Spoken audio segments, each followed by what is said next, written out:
Bonjour, j'espère que vous allez bien. Le service des ressources humaines vous souhaite la bienvenue à cette courte capsule d'information. Il s'agit de la troisième d'une série de 4 capsules, toujours sous le thème global un milieu de travail agréable, sain et respectueux pour tous. Cette capsule portera sur la discrimination. Je réitère le fait que les capsules que vous visionnez ont également été présentées à vos gestionnaires à l'automne et elles sont maintenant présentées à l'ensemble de l'organisation. Avant d'entamer le sujet d'aujourd'hui, on va faire un petit résumé de la deuxième capsule qui portait sur le harcèlement psychologique. On a d'abord vu que la ligne était très mince entre l'incivilité et le harcèlement psychologique. On a vu également qu'il y avait 5 critères qui devaient être absolument rencontrés pour qu'on puisse conclure à du harcèlement psychologique. Les 5 critères sont les suivants. Une conduite vexatoire, un comportement, gestes et paroles répétés. Et il peut également s'agir d'un comportement, geste ou parole qui est arrivé une seule fois, mais qui est assez grave. Donc, on pourra considérer que ce critère est donc respecté, même si ça n'a pas été répété. Il faut que ça soit hostile ou non désiré, que ça porte atteinte à la dignité et que ça crée un milieu de travail néfaste. Par la suite, on a vu plusieurs exemples de ce qui pouvait constituer du harcèlement psychologique et ce qui ne constituait pas du harcèlement psychologique. Entre autres, l'exercice du droit de gérance ne constitue pas du harcèlement psychologique lorsqu'il est fait de façon non abusive et non discriminatoire. On a vu ensuite qu'il y avait une politique chez Page Jaune pour le harcèlement psychologique et la violence en milieu de travail. On a vu également qu'il y avait 3 étapes qu'on pouvait utiliser pour faire cesser le harcèlement psychologique. D'abord, on fait savoir à son agresseur et on lui demande que les agissements cessent. Si cela ne fonctionne pas, on peut faire une plainte informelle à son gestionnaire ou au service des ressources humaines. Et si malheureusement ça ne fonctionne toujours pas, on peut déposer une plainte formelle au service des ressources humaines, à son syndicat pour les employés qui sont syndiqués, ou en utilisant la ligne d'écoute téléphonique confidentielle. Finalement, on a vu également que le fait de déposer une plainte, c'est quelque chose qui était sérieux. Ça peut avoir des impacts dans notre équipe, sur nos collègues, dans l'organisation. Donc, on doit le faire de bonne foi. Et si malheureusement c'est fait de mauvaise foi, des mesures disciplinaires pourront être prises. Donc voilà, ça fait un petit résumé de la deuxième capsule sur le harcèlement psychologique. Maintenant, on va entamer notre sujet d'aujourd'hui qui est la discrimination. On va faire quelque chose d'un peu différent cette fois-ci. Je vais débuter avec un petit vidéo que j'ai à vous montrer et on se revoit par la suite pour en discuter, rentrer un petit peu plus en détail dans le sujet qui nous concerne aujourd'hui. Donc, bon visionnement.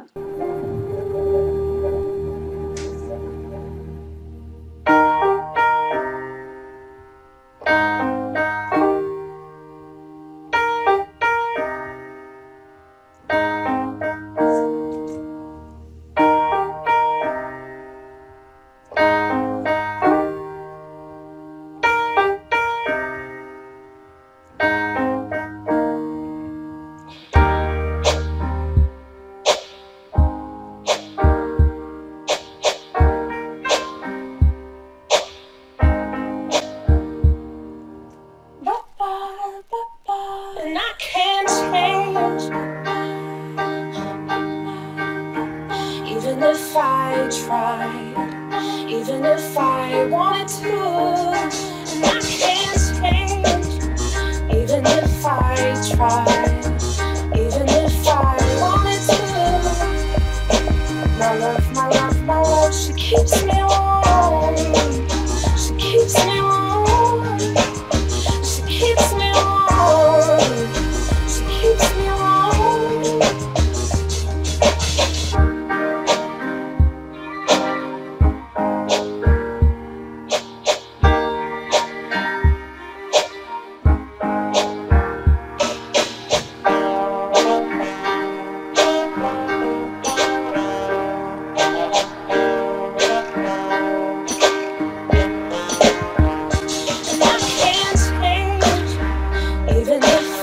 try, even if I wanted to.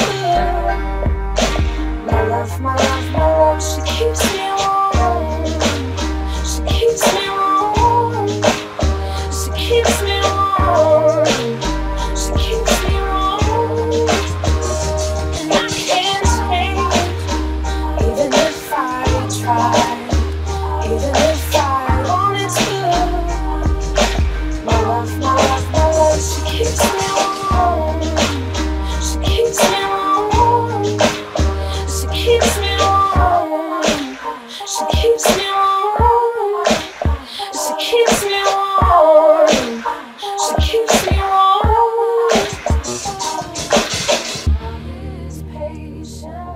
My heart doesn't see race. Love has no age limit. We are neighbors and best friends. We all have different religions, but we have universal love as well. I love my sister. Love is love. Our family is no less than any other family. J'espère que vous avez apprécié ce petit vidéo. Peut-être que certains d'entre vous l'aviez déjà vu passer sur les médias sociaux. Donc, voilà, ça met un petit peu la table pour le sujet d'aujourd'hui. Donc, qu'est-ce qu'on va voir le plan de la séance? On va voir quelles sont nos obligations en tant qu'employeur. On va voir également les 14 motifs de discrimination avec quelques exemples. On va voir les 3 différents types de discrimination et quelles sont les conséquences et les moyens de prévention en place actuellement. L'objectif du webinaire d'aujourd'hui, bien, on le sait que dans un monde idéal, on n'aurait pas besoin de faire une formation ni de la sensibilisation comme on fait aujourd'hui. On est réaliste, on sait qu'on ne pourra pas éliminer non plus toute forme de discrimination à travers le monde. Donc, l'objectif, dans le fond, de cette session-ci, c'est de donner à chacun les connaissances nécessaires pour être conscient de ses actions et de la façon dont les intentions peuvent être perçues par les autres. En outre, nous espérons que cette petite capsule d'information vous aidera à mieux identifier les comportements discriminatoires et, ultimement, à savoir les dénoncer ou faire en sorte, bien entendu, de cesser ce genre de comportement-là. On va débuter avec une définition. Donc, qu'est-ce que la discrimination? La littérature la définit comme étant une action ou une décision qui a pour effet de traiter de manière négative une personne en raison, par exemple, de sa race, de son âge ou de son handicap. De telles raisons sont les motifs de discrimination et sont protégés par la loi. Donc, en résumé, la discrimination consiste à traiter différemment et défavorablement une personne ou un groupe de personnes par rapport à d'autres individus placés dans la même situation. On va maintenant voir les 14 motifs de discrimination. Donc, en premier lieu, l'âge. Bien entendu, il va être interdit d'embaucher quelqu'un parce qu'il est trop jeune ou trop âgé, surtout si la personne va bien répondre aux critères de sélection. La condition sociale, pardon. Donc, par exemple, refuser d'embaucher un sans-abri qui essaye de s'en sortir ou quelqu'un, au contraire, qui serait trop riche. On a appris l'information d'une quelconque façon, puis on pense que la personne, comme elle n'a pas besoin de travailler parce qu'elle a l'argent, ben, on suppose qu'elle ne travaillera pas vraiment fort, donc on refuserait de l'embaucher pour cette raison. Les convictions politiques. On ne peut pas mettre de côté quelqu'un qui aurait des différentes convictions politiques. L'état civil, qu'on soit célibataire, marié, divorcé, adopté, qu'on appartient à une famille monoparentale. Donc, peu importe l'état civil, on ne peut pas refuser d'embaucher, de promouvoir ou faire de la discrimination d'une quelconque façon sur ce motif. Ensuite, la grossesse, donc je pense que c'est quand même quelque chose qui est bien compris de la plupart des gens. Donc, on ne peut pas refuser d'embaucher ou de donner une promotion à une femme qui serait enceinte ou en congé de maternité. Handicap et son moyen pour y pallier, par exemple une chaise roulante, donc que ce soit un handicap physique ou psychologique, on ne pourra pas discriminer. Évidemment, ça dépend de la nature de l'emploi. Donc, des fois, on va avoir des emplois qui vont l'exiger. On va donc appeler ça une exigence professionnelle justifiée. On pourrait donner comme exemple un pompier. Donc, évidemment, on peut s'attendre à ce qu'un pompier ne soit pas en chaise roulante pour bien effectuer son travail. On a l'identité de genre. Donc, l'identité de genre, c'est le sentiment profond et personnel d'être de genre masculin ou féminin, ou encore ni un ni l'autre, ou les deux. Expression de genre, donc c'est la manière dont une personne va exprimer ouvertement son genre. Ça peut inclure ses comportements, son apparence, ses choix vestimentaires, sa coiffure, le port de maquillage, son langage corporel ou sa voix. L'orientation sexuelle, qu'on soit hétérosexuel, gay, lesbienne, bisexuel ou une personne qui exprime toute autre forme d'attirance, on ne peut pas discriminer sur ce point non plus. La langue, donc toute langue parlée, incluant les accents et le degré de maîtrise de la langue. Bien que le français constitue la langue officielle du Québec, cela pourrait être considéré discriminatoire que d'exiger la maîtrise de cette langue si elle n'est pas nécessaire dans l'exercice d'une fonction. La race, la couleur, l'origine ethnique ou la nationalité, donc quel que soit le pays d'origine ou la couleur de la peau. La religion, peu importe quelle est la religion, bien entendu. Le sexe est habituellement assigné à la naissance après évaluation de l'appareil génital, des hormones, des chromosomes et d'autres caractéristiques physiques. Donc, la discrimination envers une personne qui allaite, par exemple, serait une discrimination fondée sur le sexe. Et finalement, les antécédents judiciaires. Donc, évidemment, on peut discriminer à ce niveau seulement si la raison de l'antécédent est en lien direct avec le poste convoité. Donc, par exemple, quelqu'un qui aurait été reconnu coupable pour un vol, bien évidemment, on va lui refuser un poste qui concerne, en fait, tout ce qui a trait à l'argent. Donc, on pourrait à ce moment-là discriminer sur ce point-là. Nous allons maintenant voir quelles sont l'obligation de l'employeur en termes de discrimination. Donc, Page jaune a l'obligation de vous traiter avec respect et protéger votre dignité. Il doit également faire en sorte que les comportements discriminatoires à votre égard ne soient aucunement tolérés. Au début de votre emploi, vous avez passé par le processus d'embauche. Donc, évidemment, il est interdit de faire de la discrimination à l'embauche. Donc, on comprend que l'employeur est libre d'embaucher le candidat de son choix. Donc, on a une grille de sélection, on a des compétences qui sont ciblées.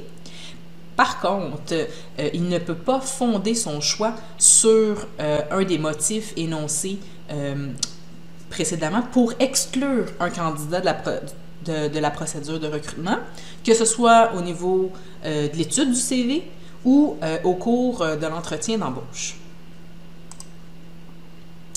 Avant de vous parler des différents types de discrimination, j'aimerais vous ramener 47 ans en arrière pour voir à quel point on a quand même évolué depuis les dernières décennies. Donc, vous voyez là à droite, c'est une offre d'emploi à l'époque la Commission de transport de la Communauté urbaine de Montréal, donc c'est la STM aujourd'hui. Donc, c'est un poste de chauffeur d'autobus. On peut voir qu'on demandait un âge très précis, 21 à 39 ans. Bon, la scolarité secondaire partielle. On mettait également la taille et le poids demandé. Donc, c'était un minimum de 5 pieds 4 et 130 livres. Et bon, par la suite, évidemment, un permis de conduire, c'est correct, et connaissance suffisante de l'anglais. Et ce qui n'est pas mentionné également là, dans l'annonce, et c'est une annonce qui date de 1974. J'ai un proche là, à moi, là, donc petite anecdote personnelle, qui a fait le processus d'embauche exactement dans cette année-là, et donc qui ne correspondait pas là, aux critères, qui n'avait pas le 21 ans, ni le poids minimal. Mais en plus de ça, ce qui n'est pas mentionné dans l'annonce, c'est que la STM, à l'époque, demandait même d'être marié. Donc, si on était un homme célibataire, c'était même pas possible là, de pouvoir postuler.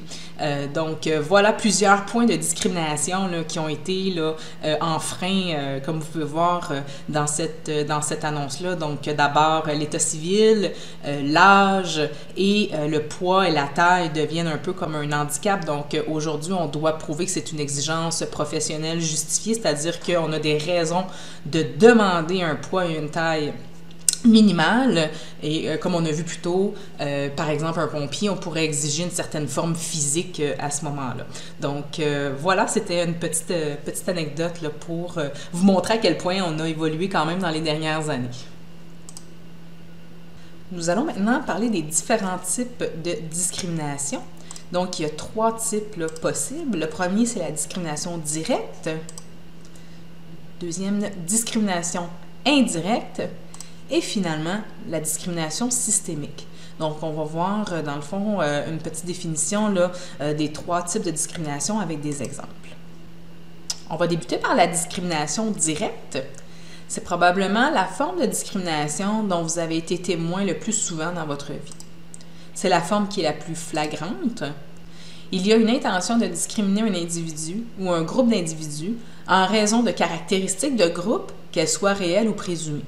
Donc, en résumé, c'est lorsqu'on est traité différemment, simplement à cause de qui on est. Cela peut se montrer par une incapacité de trouver un emploi, un licenciement injustifié, mais également lorsqu'on reçoit un salaire qui va être différent, par exemple en raison de l'âge ou du sexe de la personne ou de la couleur de notre peau. Par exemple, en milieu de travail, on pourrait voir de la discrimination si, par exemple, on refuse la candidature d'un individu parce qu'il appartient à une minorité ethnique. Donc, le motif de discrimination est alors l'origine ethnique. Ou encore, mettre un employé à pied après avoir été informé qu'il est porteur d'une maladie. Donc, le motif de discrimination serait alors le handicap. Maintenant, la discrimination indirecte, c'est la forme la plus subtile de discrimination. Elle est généralement sans intention de discriminer et elle découle plutôt d'une application uniforme d'une norme, d'une politique ou d'une règle qui, à première vue, peut paraître neutre, mais qui, par le fait de s'appliquer de façon uniforme à tous, peut avoir des effets préjudiciables sur certaines personnes en raison des caractéristiques qu'elles possèdent. Donc, une image, comme on dit, une image vaut 1000 mots. Vous voyez la petite flèche là à droite en haut. On prend les chemins détournés, mais la finalité est toujours la même. Donc, à la fin, même si c'est subtil, si c'est fait de manière, comme je disais, détournée, la finalité est toujours la même. On arrive à de la discrimination sur certains groupes de personnes. Par exemple, si on exige un minimum d'années d'expérience pour un poste qu'on dit de niveau junior, bien, à ce moment-là, on va aller discriminer un groupe de personnes. Donc, par rapport à l'âge, c'est comme si on voulait dire qu'on ne voulait pas avoir des jeunes étudiants qui sortent de l'école, qui ont une vingtaine d'années. Donc, en demandant un nombre d'années d'expérience, ben, on s'attend à avoir peut-être quelqu'un qui a 3 à 5 ans d'expérience, alors que pourtant, c'est un poste de niveau junior. Un autre exemple qui serait possible, ça serait d'exiger une taille minimale pour un emploi où la taille n'est pas pertinente pour remplir le rôle. Donc, on va venir à ce moment-là discriminer fort probablement les femmes qui sont généralement plus petites que les hommes. Donc, comme vous voyez, c'est plus subtil, on le fait d'une manière détournée, mais à la fin, on a quand même un groupe qui se voit discriminé. Pour terminer, la discrimination systémique. Comme on dit, une image vaut 1000 mots, donc pour ce type de discrimination, on va vous le présenter de manière un petit peu plus visuelle. Pour débuter, j'aurais quelques questions de réflexion à vous poser. Lorsque vous regardez l'image des enfants, qu'est-ce que vous voyez? Quel mot vous vient en tête? Qu'est-ce que vous ressentez? Est-ce qu'on doit apprendre aux enfants à remarquer les différences entre eux? On a fait l'exercice avec vos gestionnaires, comme je vous disais, à l'automne. Évidemment, on a eu plein de réponses bien intéressantes.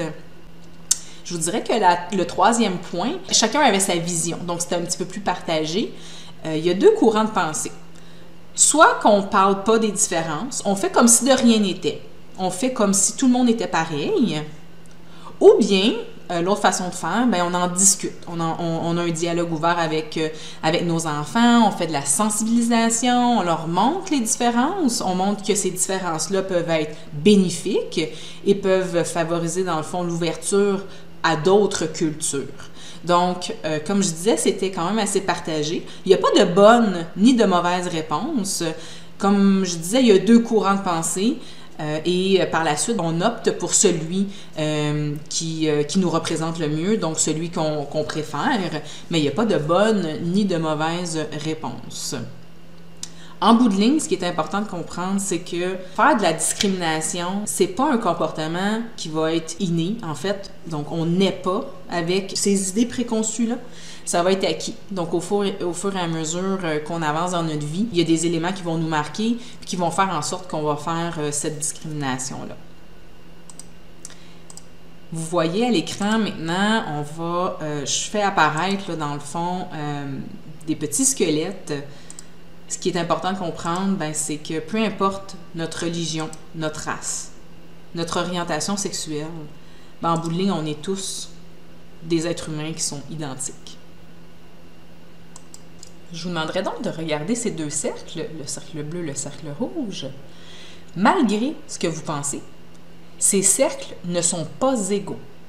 Je répète, ces deux cercles ne sont pas égaux. L'un d'eux est plus gros que l'autre. Donc, ce que j'ai besoin que vous fassiez, c'est que vous déterminiez lequel des deux est plus gros que l'autre. Je vous laisse un petit moment de réflexion. Lorsqu'on a fait l'exercice avec vos gestionnaires, évidemment, on a fait un vote à main levée. Donc, ils devaient nous dire à main levée s'ils pensaient que le cercle bleu était plus gros ou le cercle rouge. Avant que je vous en parle, quel a été votre premier instinct? Donc, au moment où j'ai affiché cette diapositive, qu'est-ce que vous avez pensé en premier? Probablement qu'ils étaient égaux, n'est-ce pas? Donc, vous vous êtes probablement dit, les deux cercles sont pareils. Eh bien, vous avez raison. En fait, les deux cercles sont égaux, identiques. J'ai probablement réussi à persuader la majorité d'entre vous qu'il y en avait un qui était plus gros que l'autre. Qu'est-ce que ça nous apprend? En fait, c'est qu'on peut tous être manipulés, puis on peut tous croire à quelque chose qui va à l'encontre de notre instinct. Imaginez si, depuis votre enfance, on vous enseigne que le cercle bleu est plus gros que le cercle rouge. On vous le dit, on vous le répète souvent. À un moment donné, vous êtes persuadé que c'est la vérité. Donc, si on dit un mensonge tellement souvent, on y croit, eh bien, ça devient un peu notre réalité. Donc, c'est pour ça que je disais précédemment que la discrimination, ce n'est pas quelque chose qui est inné, mais plutôt acquis. Donc, on entend des préjugés des autres, on se le fait répéter, on l'entend tellement souvent qu'on finit par y croire.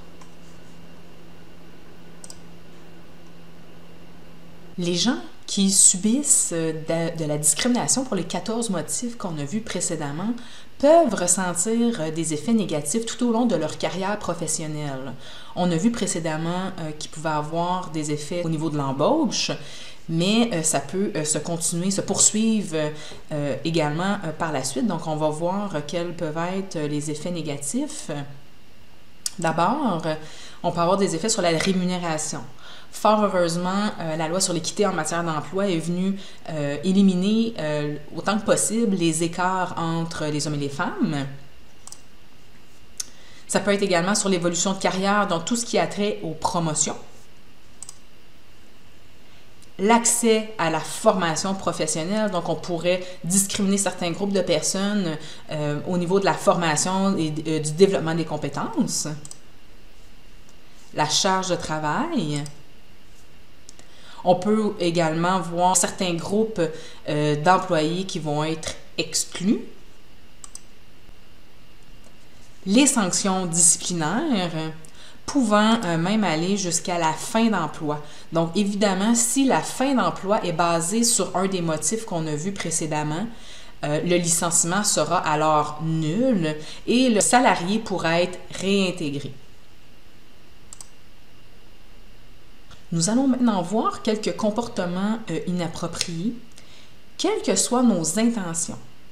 Il est plus important que jamais d'être conscient de la façon dont les gens autour de nous peuvent les percevoir. Il n'est donc pas acceptable de, par exemple, raconter des blagues stéréotypées. Ça a été bien populaire là, il y a quelques années, des blagues sur les blondes, des blagues sur les newfies, des blagues sur les personnes noires. Donc, c'est des choses qu'on entend de moins en moins aujourd'hui.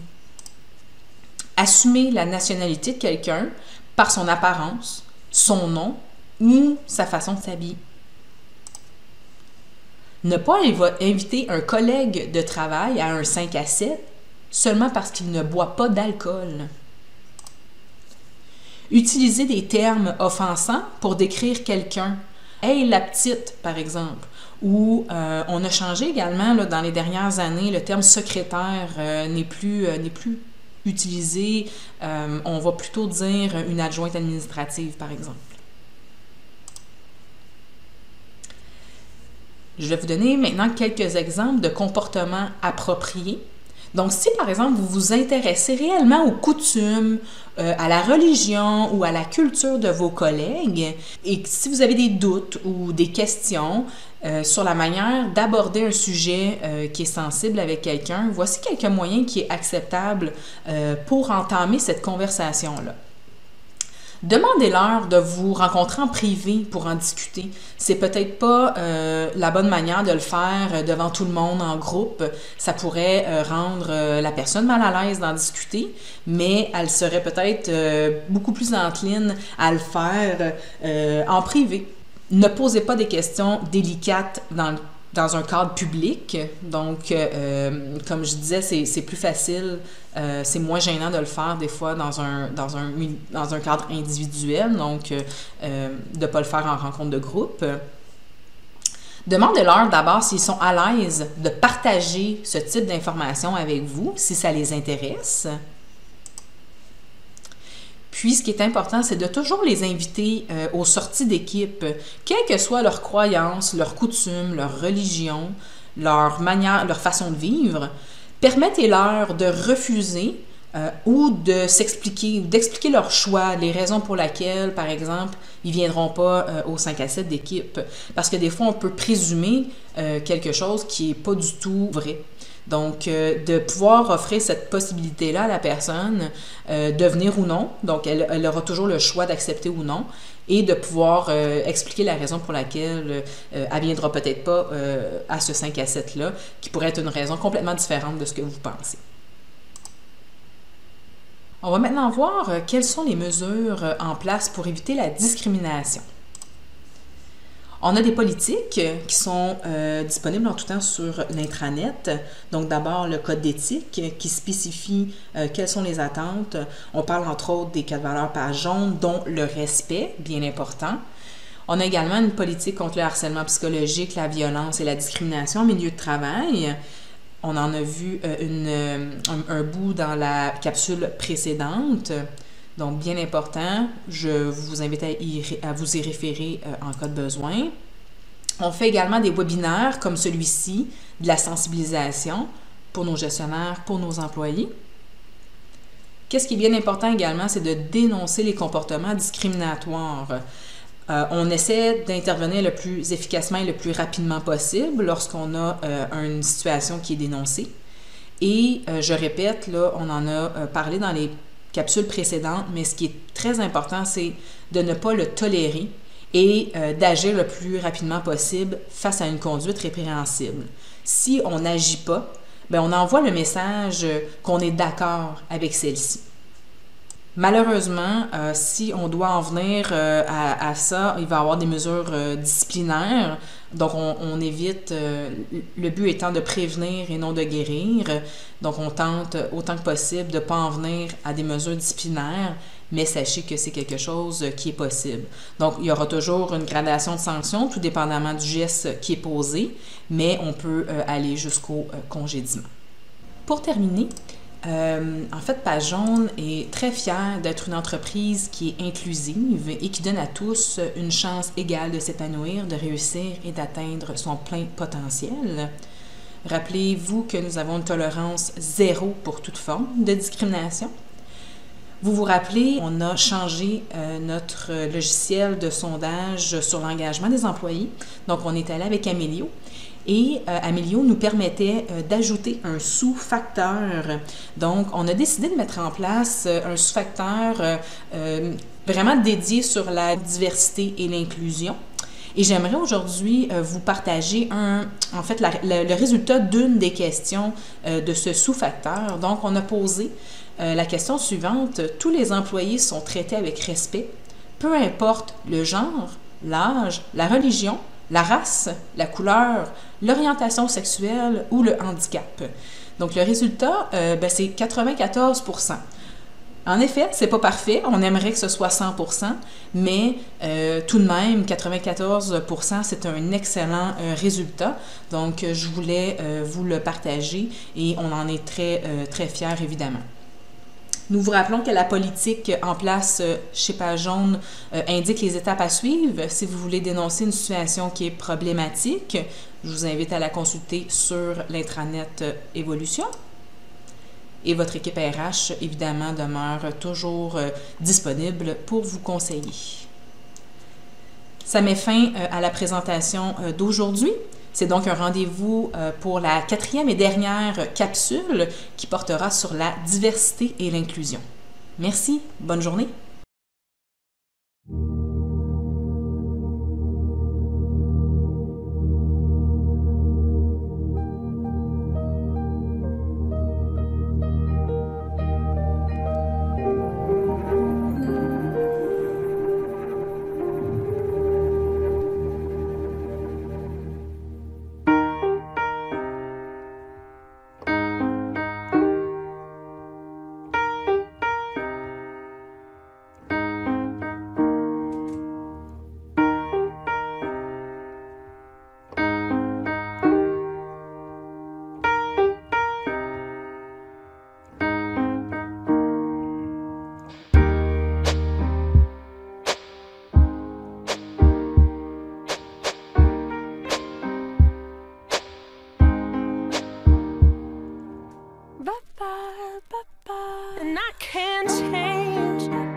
keeps me warm.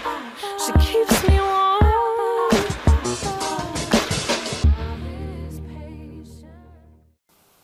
Hello everyone, I hope you're doing well. Welcome to the third webinar of this series. As you may have guessed from the video, today's topic will be on discrimination. But first, let's go over a summary of psychological harassment from Capsule 2. We saw that there's a fine line between incivility and psychological harassment, and the 5 criteria that must be met in order to qualify as psychological harassment: vexatious conduct, repeated behavior, gesture, and speech, hostile or unwanted, attack on the dignity, and creates a harmful environment. The exercise of the right to manage does not constitute psychological harassment when it is done in a non-abusive or non-discriminatory manner. There are 3 possible steps to stop psychological harassment. First step is to let the offender know and ask that the behavior stops. Make an informal complaint to his or her manager or to the Human Resources Department.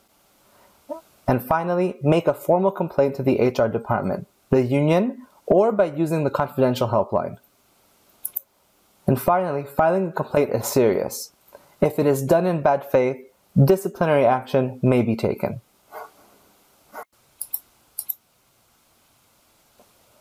In today's session, we will start by sharing with you our obligations as an employer, the 14 different grounds of discrimination, the types of discrimination, and we will conclude with the consequences of discrimination in the workplace and how we can prevent it. We wish that in this day and age, we wouldn't need to be giving this presentation. There shouldn't be any discrimination, and I believe we know better. Now, we also understand that we cannot eliminate all forms of discrimination by hosting this webinar, but knowledge is power. The objective of this session is to give everyone the necessary knowledge to be more aware of our actions and how our intentions can be perceived. We also hope that this webinar will help you better identify discriminatory behavior and ultimately learn how to report it.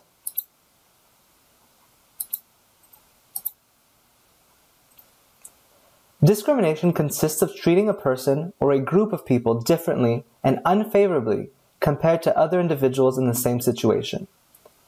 There are a few grounds of discrimination which we will see in the next slide, and the law protects us all from being discriminated against from any of those reasons.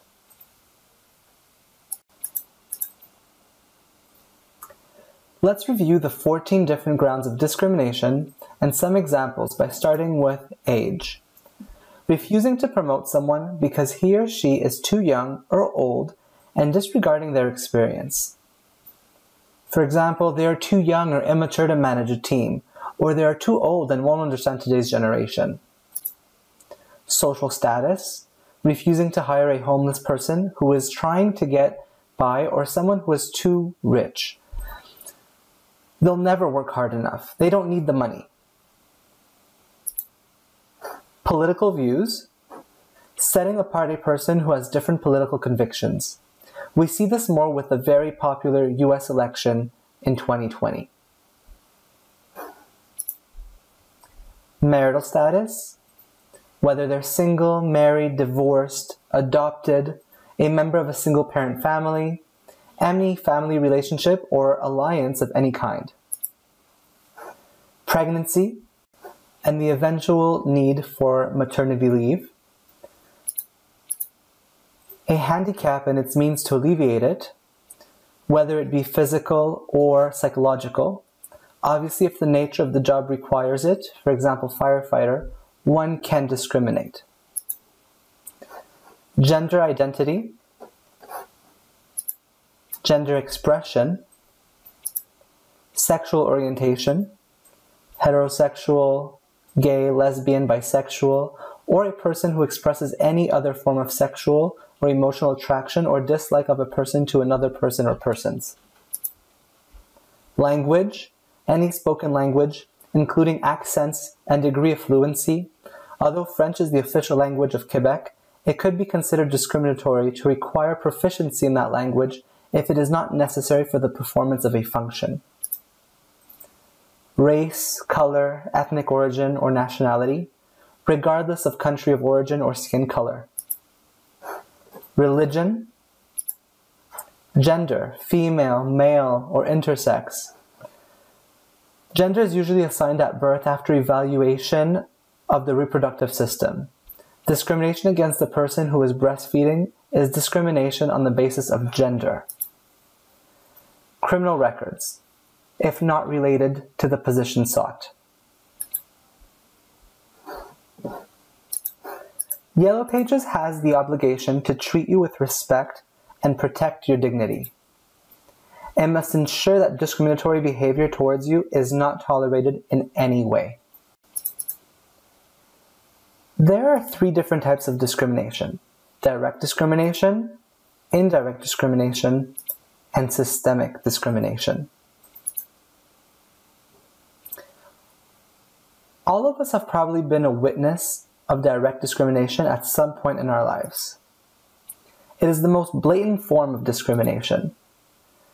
There is an intention to discriminate against an individual or a group of individuals on the basis of group characteristics, real or presumed. Examples illustrating direct discrimination are refusing a candidate because they belong to an ethnic minority. The ground of discrimination would be ethnic origin. And laying off an employee after being informed that they have an illness. The ground of discrimination would be disability in this case.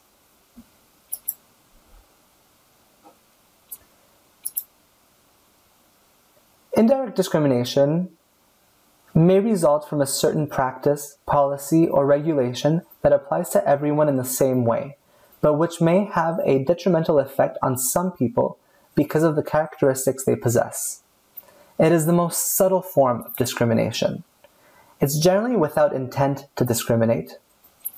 Rather, it results from a seemingly unbiased, uniform application of a standard policy, rule, or practice.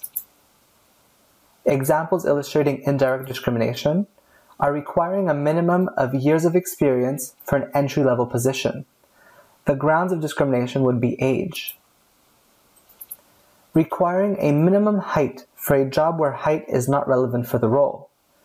The ground of discrimination would be gender in this case, because the average height of a male versus female is significantly different.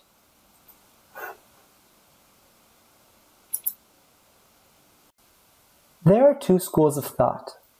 The first one is to teach children that they are all the same and to not recognize their differences.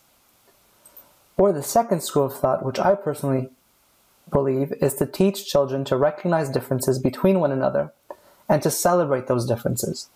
Encourage them to be open and curious about other cultures. Kids don't instinctively see differences. Discrimination is not an innate behavior. In fact, it's learned.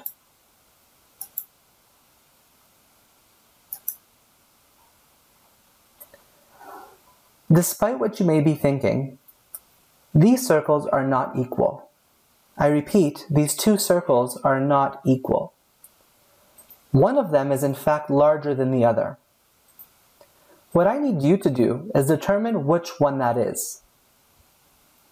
So please, raise your hand if you believe the blue circle is larger than the red one. All right. Now raise your hand if you believe the red circle is larger than the blue one. Now, before I said anything about these 2 circles, what was your first instinct? Equal, right? Because they look equal? Well, the reason why they look equal is because in fact they are equal. These 2 circles are identical. Yet, I'm sure I got almost each and every one of you to raise your hand and say that they're not. So what did we learn?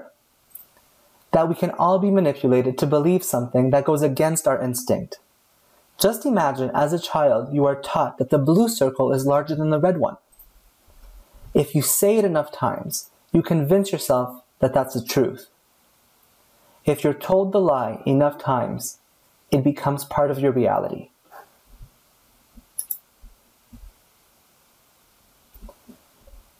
Discrimination in the workplace may have negative effects on compensation, your career progression, access to vocational training, the workload, exclusion of an employee, disciplinary measures, and of course, termination of employment, in which case the dismissal would be null and void and the employee would be reinstated. Let's review some inappropriate behaviors that can be displayed in the workplace. Whatever our intentions, it is more important than ever to be aware of how people around us may perceive them. It is not acceptable to tell stereotypical jokes or assume someone's nationality by their appearance, name, or way of dressing. Not inviting a colleague to a happy hour because they do not drink alcohol. Using offensive terms to describe someone.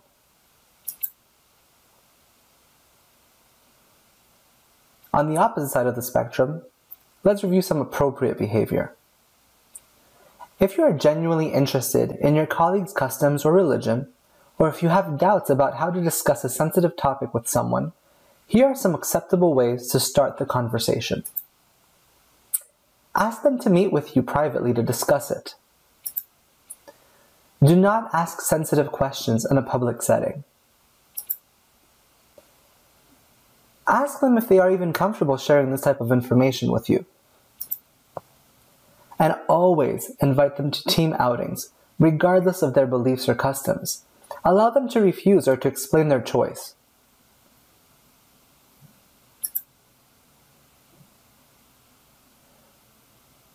What measures are in place to avoid discrimination at Yellow Pages? Well, we have a policy in place to identify expectations. There's the Code of Ethics and the policy against psychological harassment. We have webinars such as this one to raise awareness. And of course, reporting discriminatory behavior is important. Intervene as efficiently and quickly as possible, because to tolerate or not to act in the face of misconduct is to send the message that you approve it. Disciplinary measures. Of course, it is the last resort, but in proportion to the gravity of the misconduct, in the case of a serious offense, disciplinary measures could be termination of employment. To conclude, Yellow Pages is proud to be an inclusive company and to give everyone an equal opportunity to grow, succeed, and reach their full potential. We have zero tolerance for all forms of discrimination. In one of the Emilio surveys, we asked all employees if they feel that they are treated with respect, regardless of gender, age, origin, religion, disability, or sexual orientation. And we're proud to report that the average score is 94%.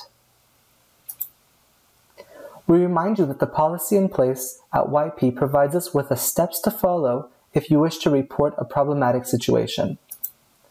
And of course, a reminder that your HR team remains available to offer you advice.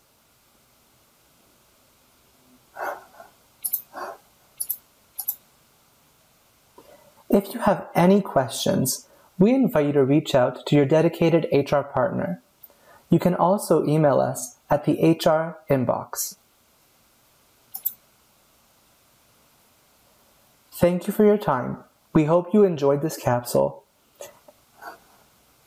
And we look forward to seeing you in the next and last webinar, which will be on diversity.